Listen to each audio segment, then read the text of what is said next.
கிறிஸ்துவுக்குள் பிரியமானவர்களே, இந்த நாளுக்கான மாலை நேரம் அண்ணா அப்போஸ்தலனாகிய யோவான் எழுதின முதலாம் நிருபம் 3ஆம் அதிகாரம் 4வது வசனம். 1 யோவான் 3:4.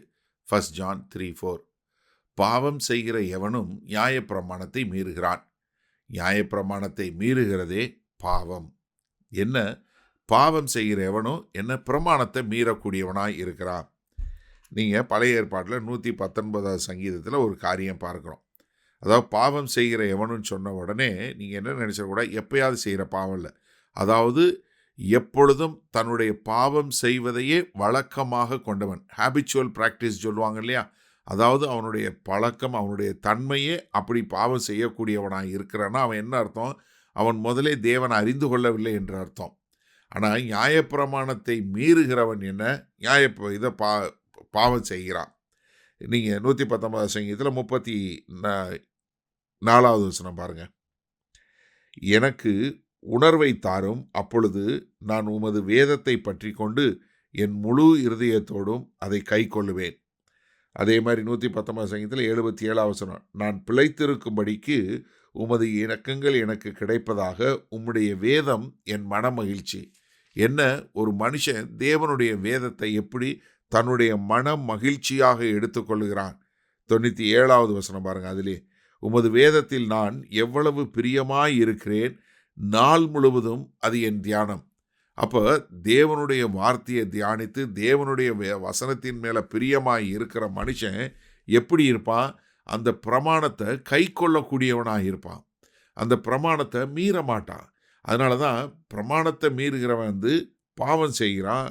ஏன்னா இந்த சரீர பிரகாரமான ஒரு காரியம் நமக்குள்ளே இருக்கிறத பார்க்குறோம்.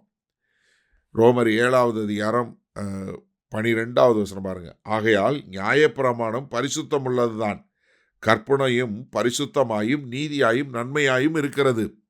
நியாயப்பிரமாணம் பரிசுத்தம்தான். ஆனால் அதற்கு பின்பாக அப்போஸ்தலனாகிய பவுல் எழுதும்போது என்ன எழுதுறாரு? நான் என்ன செய்யணும்னு நினைக்கிறேனோ அதை செய்ய மாட்டேங்கிறேன், எதை செய்யக்கூடாதுன்னு நினைக்கிறேனோ அதை செய்கிறேன். இதை செய்கிறது நான் இல்லை, எனக்குள்ளே இருக்கிற பாவம். அதனால் என்ன சொல்கிறாரு? ஆனபடியினால் 21 வசனம். ஆனபடியினால் நன்மை செய்ய விரும்புகிற என்னிடத்தில் தீமை என்று என்கிற ஒரு பிரமாணத்தையும் காண்கிறேன். உள்ளான மனுஷனுக்கு ஏற்றபடி தேவனுடைய நியாயப்பிரமாணத்தின் மேல் பிரியமாய் இருக்கிறேன். ஆகிலும் என் மனதின் பிரமாணத்துக்கு விரோதமாய் போராடுகிற வேறொரு பிரமாணத்தை என் அவயவங்களில் இருக்க காண்கிறேன். இது என் அவயவங்களில் உண்டாயிருக்கிற பாவ பிரமாணத்துக்கு என்னை சிறையாக்கி கொள்ளுகிறது. நிர்பந்தமான மனுஷன் நான். நான் ஒரு பக்கத்தில் தேவனுடைய வேதத்தை பிரியமாக இருந்து என் மனசுக்குள்ளே அந்த கற்பனைகளை வைத்திருந்தாலும் நான் என்ன பண்ணுறேன்? இப்படிப்பட்ட ஒரு போராட்டத்தில் நான் இருக்கிறேன். நான் நிர்பந்தம் உள்ள மனுஷனாக இருக்கிறேன். அதனால தான் யாக்கோபு தன் நிருபத்தில் எழுதும்போது யாக்கோபு 4:7 என்ன சொல்லி கொடுக்குறாரு? நீங்கள் தேவனுக்கு கீழ்ப்படிந்திருங்கள், பிசாசுக்கு எதிர்த்திருங்கள், அப்பொழுது அவன் உங்களை விட்டு ஓடி போவான். அப்போ என்ன? நம்ம தேவனுக்கு பிரியமுள்ள அவருடைய வார்த்தைகளை கற்றுக்கொண்டு நம்ம வாழும்போது நம்ம என்ன பிசாசுனுடைய எல்லா போராட்டங்களையும் எல்லா தந்திரங்களையும் நம்ம மேற்கொள்ளக்கூடிய மக்களாக இருக்கும். நம்ம இந்த நியாயப்பிரமாணத்தை மீறாமல் நம்ம எப்படி நியாயப்பிரமாணத்தை கை கொள்ளக்கூடிய மக்களாக இருப்போம். சரி, இந்த நாளில் இந்த வசனத்தை நம்ம எப்படி எடுத்துக்கொள்வது? நீங்கள் உடனே யோசிக்கலாம், அண்ணே என்னண்ணே நம்ம புதிய உடன்படிக்கை மக்கள்னு சொல்கிறீங்க, பிறகு நியாயப்பிரமாணம்னு சொல்கிறீங்க.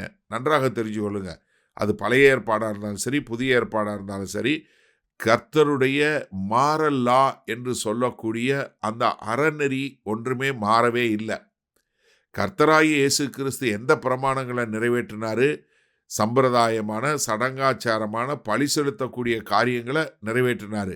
ஆனால் என்ன, இந்த 2 கற்பனைகள், இந்த மொத்த தேவனுடைய பிரமாணங்களெல்லாம் கை கொள்ளுவது என்ன? அன்பின் மூலமாக தான். ரோமர் 13வது அதிகாரத்தை 8லிருந்து 10 வரை உள்ள வசனங்களில் பார்க்குறோம். நியாயப்பிரமாணம் எல்லாமே அன்பு என்பதில் நிறைவேறக்கூடியதாக இருக்கிறத பார்க்குறோம்.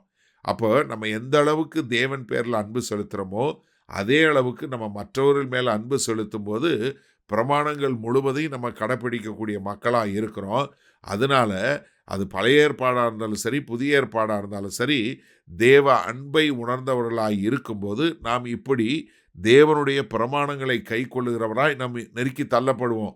இப்போ அப்போஸ்தலனாகிய பவுல் ரோமர் 7 சொல்லுவது போல எப்படி இப்படிப்பட்ட ஒரு போராட்டம் யாருக்கு இருக்குன்னா, தன்னை சுத்திகரித்து கொள்ள வேண்டும், நான் இப்படி ஒரு பாவத்தில் இருக்கிறேங்கிற ஒரு உணர்வு யாருக்கு வரும்?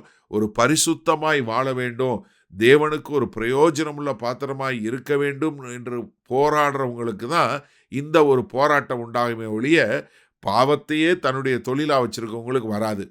அப்ப எனக்கு அருமையானவர்களே, இந்த பாவத்தை குறித்த ஒரு போராட்டம், ஐயோ நான் தேவனுடைய வார்த்தையின்படி வாழவில்லை, ஆண்டவரே நிர்பந்தமான மனுஷன் அப்படிங்கிற ஒரு போராட்டம் இருக்கா? அப்ப நீங்க சரியான பாதையில, பரிசுத்த பாதையில போய்க்கொண்டே இருக்கிறீங்க. நீங்க வசனத்தை இன்னும் உள்ள சேர்த்து கொண்டு தேவ கிருபையோடு சாத்தானை எதிர்த்து நின்று ஜெயங்கொண்ட மக்களாய் வாழ கர்த்தர் கிருபை பாராட்டுவாராக. வல்ல பிதாவே, இதோ இந்த செய்தியை கேட்டுக்கொண்ட ஒவ்வொருவரும் உம்முடைய பிரமாணங்களை மேல் அன்பு செலுத்தி, உம்முடைய வார்த்தையின் மேல் அன்பு செலுத்தி, உமக்கென்று வாழக்கூடிய மக்களாய் வாழ எங்கள் தேவன் கிருபை பாராட்ட வேண்டுமாய் மீட்பெரும் இரட்சகருமாகிய இயேசு கிறிஸ்துவின் மூலம் ஜெபிக்கிறோம் ஜீவனுள்ள வல்ல பிதாவே, ஆமேன். கர்த்தர் உங்களை ஆசீர்வதிப்பாராக. நாம் நாளை காலை தினசரி தியானத்தில் சந்திப்போம். Good night.